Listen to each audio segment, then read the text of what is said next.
喂，大家好呀，歡迎返嚟我嘅頻道。最近香港同埋成個華南地區，大家最關心嘅話題絕對係天氣。究竟會唔會打風？會唔會掛風球？會唔會影響週末出街、返工、放暑假最後幾日？天文台同埋內地氣象台最近釋出嚟嘅信息，真係好耐人尋味。南海北部去到呂宋以東嗰一帶海域，出現咗一個好廣闊嘅低壓槽，而且槽上面仲同時有兩個低壓區喺度喐動。與此同時，西太平洋又生成咗另一個熱帶氣旋沙德爾，預料會快速增強。呢幾個系統會點樣互相影響？本星期天氣又會點樣影響大家日常生活？今日呢條片我哋會花多啲時間，詳細拆解最新預測路徑，點解個風嘅走向會咁神秘？雙氣旋點樣互相影響？同埋遠喺西太平洋嘅沙德爾有咩睇頭？如果你想知得更清楚，記得睇到最後，因為後面有好多實用提示，尤其係計劃去日本或者台灣旅行嘅朋友。首先，我哋先講清楚而家最直接影響華南同香港嘅情況。而家大家關注嘅焦點集中喺南海北部同埋台灣以東呢兩個低壓區。南海北部嗰個，內地中央氣象台已經喺8月19號下午正式將佢升級做熱帶低氣壓。呢個系統正穩定咁向西移動，逐漸靠近海南島一帶。雖然而家結構仲係比較鬆散，未完全發展成更強烈嘅熱帶氣旋，但佢嘅影響已經開始浮現。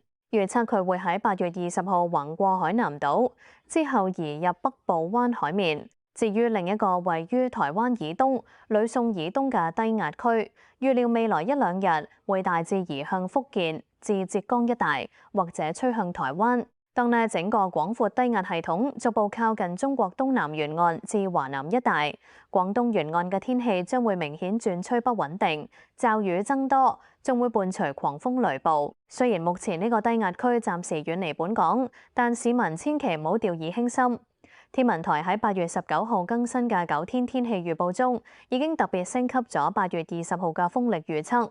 受南海低壓區同埋中國東南沿岸高壓脊嘅共同影響，廣東沿岸風勢相當大。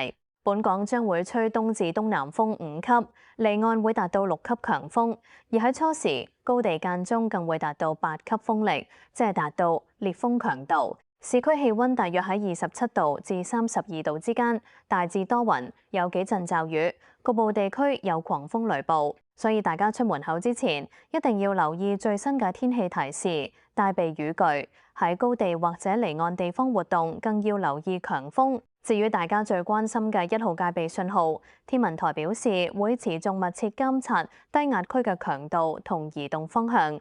由於目前低壓區結構仍然鬆散，加上正向西遠離本港，橫過海南島，天文台會視乎佢隨後嘅發展同走勢，再評估是否需要發出1號風球。點解今次嘅預測會有咁多變數？關鍵就係呢個低壓區橫過海南島之後嘅走向。天文台特別發出特別天氣提示，指出呢個低壓區喺穿過海南島之後，動向有極大嘅不確定性。目前主要有2個可能性路徑，第一個可能係靠近廣東西部，接近週末時，系統可能以偏北方向移動，靠近北部灣至雷州半島一帶。如果係呢個情況，對香港嘅直接影響會相對較細，主要係間接帶來不穩定天氣同較大風勢。第二個可能就比較值得留意，回轉靠近廣東沿岸，系統亦有可能喺橫過海南島後，突然轉向偏東方向移動，再度靠近廣東沿岸。如果出現第二種情況，即係低壓區轉向偏東，靠近廣東，對本港嘅天氣同風力影響就會顯著增加，到時發出1號戒備信號嘅機會亦會大增。呢個就係而家預測最神秘、最多變數嘅地方。點解電腦模式預測會有咁大分歧？主要係因為雙氣旋嘅互相影響。當2個低壓區同時喺鄰近海域存在，佢哋並唔係各自獨立運作，而係會互相爭奪大氣同埋海洋嘅能量。呢種互動可能削弱或者改變彼此嘅強度。氣象學上有時會講到類似藤原效應嘅現象。2個氣旋靠近時會互相擾轉、牽引，甚至有機會合併或者其中一個被削弱。舉個例子，如果東面即台灣以東嘅低壓系統發展得較強，佢同南海低壓系統嘅距離就會縮短。東面系統嘅引導氣流好有可能會牽動南海呢邊嘅低壓區改向東北移動。換句話講，眼下比較確定嘅係本週中後期風勢會增強同埋有驟雨，但最終呢個風會唔會直逼香港，完全取決於這兩個低壓區下一步嘅互動同角力。呢一種能量爭奪戰令到預測模型出現分歧，有啲模式睇西行入北部灣，有啲睇轉向靠近廣東，所以天文台先至用極大不確定性嚟形容。講完近身呢兩個低壓區，我哋轉去睇一個更遠但可能發展得非常猛烈嘅系統——熱帶氣旋沙德爾。熱帶風暴沙德爾 SAUDEL 喺8月19日正式喺西太平洋生成，位置大概喺美國關島附近海域。呢個名係由西太平洋島國米克羅尼西亞命名，意思係波納佩島傳說中一位將領蘇迪羅可靠嘅守衛或者士兵。不論係香港天文台、內地中央氣象台、台灣交通中央氣象署，定係日本氣象廳，都同樣預料沙德爾未來會向西北方向移動，大致吹向琉球群島同台灣一帶。內地中央氣象台嘅預測特別搶眼，佢哋話沙德爾將會喺短短4日內完成5級跳，由最低級別嘅熱帶風暴一路增強至超強颱風。具體嚟講，預測週4 20日增強至強烈熱帶風暴，週5 21日成為颱風，週6 22日凌晨先升級強颱風，下午再升至最高級別嘅超強颱風，到下週日23日最大風力預計達至17級，每秒60米。呢種快速增強嘅情況喺西太平洋其實唔算罕見，尤其係海水溫度高、垂直風切變細嘅時候，熱帶氣旋可以好快攞到大量能量。日本氣象廳嘅預測就稍微保守啲，佢哋預料沙德爾要到下週1 23日先升級至超強颱風，下週2 24日進一步增強，最大瞬間風速同樣預計每秒60米，颱風圈半徑可達400公里。暴風警戒範圍更達530公里。台灣方面嘅路徑預測圖同中央氣象台大致相近，都係吹向琉球群島以東洋面。香港天文台最新發布嘅熱帶氣旋路徑概率預報圖顯示，沙德爾目前喺關島附近，未來向西北移動，大致吹向琉球群島。之後嘅路徑就有幾個可能性：轉向東北移向日本本部，續向西北移向華東，或者向西南進入南海北部。目前呢啲可能性都介乎1至10%，即係話後期路徑仍然有好大變數。內地中央氣象台就強調，沙德爾未來5日對中國海域暫時無直接影響，所以對香港嚟講，呢個系統短期內唔會帶來風球或者明顯天氣變化。不過，如果之後真係有機會轉向西南入南海，就需要再密切監察。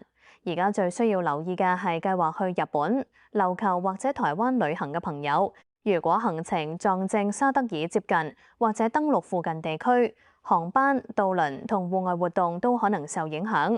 建議密切留意當地氣象部門嘅最新警告，同埋預留彈性行程。而家我哋詳細睇下未來1星期香港嘅天氣展望，同埋對日常生活嘅影響。呢部分主要仍然受南海同呂宋附近嗰2個低壓區主導。本週5同週6 8月21日及22日吹東至東南風4級，離岸間中5級，氣溫介乎27至31度，大致多雲，有幾陣驟雨及狂風雷暴。週5部分地區驟雨較多，週6部分地區雨勢較大。呢2日如果計劃戶外活動，建議提早完結或者改為室內安排。帶小朋友出街嘅家長記得準備雨衣同換衫。高地同海旁要特別小心強風。下週日同下週1 8月23日及24日受低壓系統殘餘或相關氣流影響，轉吹南至西南風4級，持續多雲，間中有驟雨及狂風雷暴。呢2日風勢可能稍為緩和少少，但濕度高，體感會比較焗。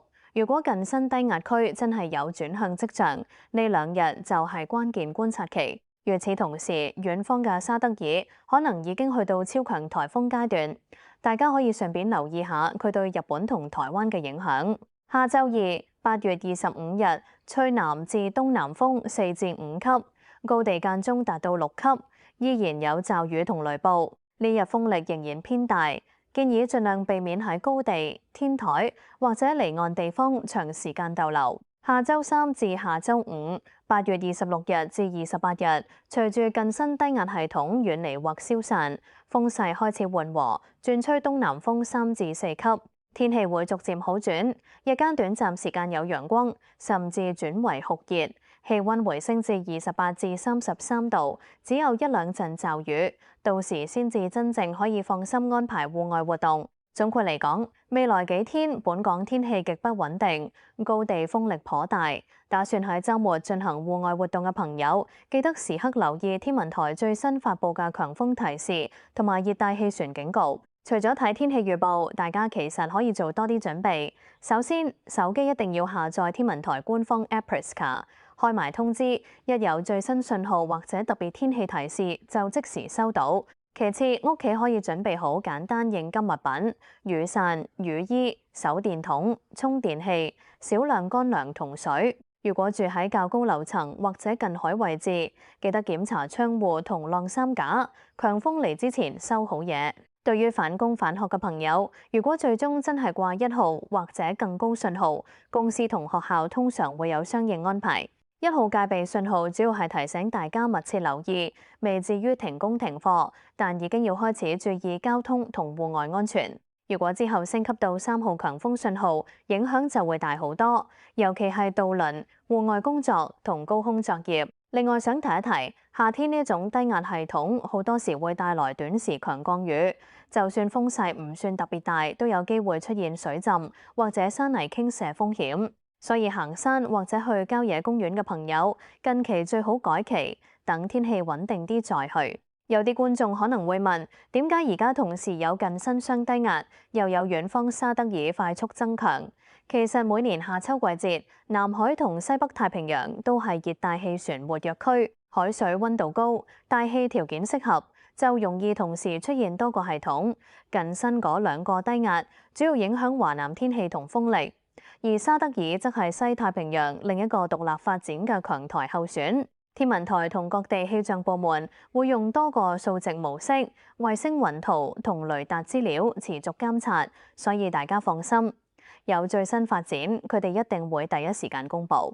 我再總結一次而家最重要嘅幾點。第一，南海北部熱帶低氣壓正橫過海南島，之後動向有2大可能，入北部灣或者回轉靠近廣東，呢個係影響香港最直接嘅變數。第二，本港短期內風勢偏大，尤其高地可達烈風程度，大家出街要小心。第三，會唔會掛1號風球？主要睇低壓區過咗海南島之後點行，天文台會密切監察。第四，西太平洋嘅沙德爾正快速增強，內地預測短短幾日就去到超強颱風，主要吹向琉球群島一帶，短期對香港無直接影響，但去日本、台灣嘅朋友要特別留意。第五，未來幾日香港天氣不穩定，驟雨同雷暴頻繁，週末戶外活動要有後備計劃。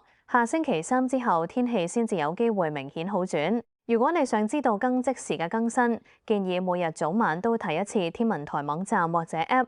天氣變化可以好快，尤其係有雙氣旋互動同遠方強颱發展嘅時候。好啦，今日呢條片我哋講得比較詳細，希望幫到大家對而家呢個天氣形勢有更清晰嘅了解。天氣呢樣嘢永遠有變數，所以最緊要係保持警覺，同時又唔使過度恐慌，做好準備，靈活應變就係最好嘅態度。